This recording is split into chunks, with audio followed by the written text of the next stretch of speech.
In this tutorial, we're going to show you how to go in and set up your own store locator. By default, when you install Maps BI through Shopify, you get a series of dashboards that are created for you, and one of which is this Marathon Stores in the GTA store locator. What this is an example of how you can create a store locator in Maps BI, and we'll show you how to customize it to your own needs. So let's go ahead and click on Edit next to the Marathon Stores in the GTA locator. And that will bring us to the edit version of this. So you can see here we've got a very simple map, and as you click on each of these locations, it tells you a little bit more about the specific store location. I can pan it and zoom in and out, and as I zoom out, you'll see that it locates 2 stores in this area. If I click on the 2 stores, I'll see 2 in here. As I zoom in, it's going to break that out for me quite nicely. Now let's say I want to add a new store to my store locator. Well, that's as simple as downloading an Excel file, a CSV file, and then re-uploading it to the site. So let's go ahead and do that. Let's click on the Data tab over here. And as you can see, we've got a few different stores within the dashboard right here. What we're going to do is we're going to export this data to CSV. We'll click on the Export Your Data button.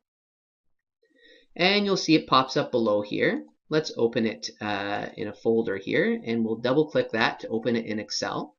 And you can see here we've got a few different stores. We've got 13 different stores in here. I'm going to copy the last row here and paste it into the next row. And let's call this the Oakville location. Okay.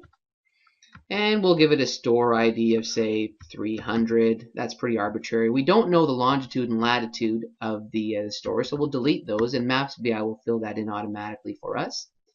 And let's put a store location. We'll put in 1200 Spears Road, and that's in Oakville. We'll put in the city field. And the postal code is L6L2X4. And it's in Canada. Okay, so now we've got our Oakville location set up in here, and we'll leave the same hours of operation and phone number. You can change that if needed. What we're going to do is we're going to go ahead and save that. Okay, we'll minimize the window here, and then we come back and we can select to re-upload the file. We're not going to append to our existing data. We're just going to overwrite what's there already by selecting the file. And here's the one we just downloaded. We'll click on that, open that. And you can see it's uploading and processing the data. And if we scroll down here, you'll see the Oakville location has been added. It's created a longitude and latitude over here as well. And if we go back to our dashboard, let's see if we can find it.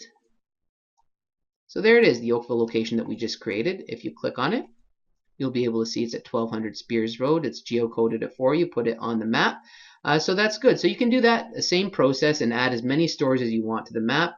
And it will create it for you. So this is all great. We've got our map that's already been created. Again, you can change any of the description that you want on here for your store locator. But how do you put it within a web page? Well, that's pretty easy as well too. So we've got this little share link up top. You click the share link, and there's a code here that allows you to embed this this dashboard here, the store locator, in any of the web pages that you have on Shopify. So you can just copy this web link over here. Okay. And then you can go ahead and put it into a page. So I've created an About Us page here. So if I click on this page, we've got the About Us over here. It's just a very basic page. You can click on that. And then in your HTML, you'll see that the iframe that we've created for the store locator from Maps BI, we just copy and paste that in here. And then what you've got, if I'll open up this other tab over here, which shows the About Us page. If I refresh that page, you should see it pop up with our brand new Oakville location in there as well too. So if I scroll over here, you'll see the brand new Oakville location. And there you have it. That's how to create a very simple store locator within Maps BI.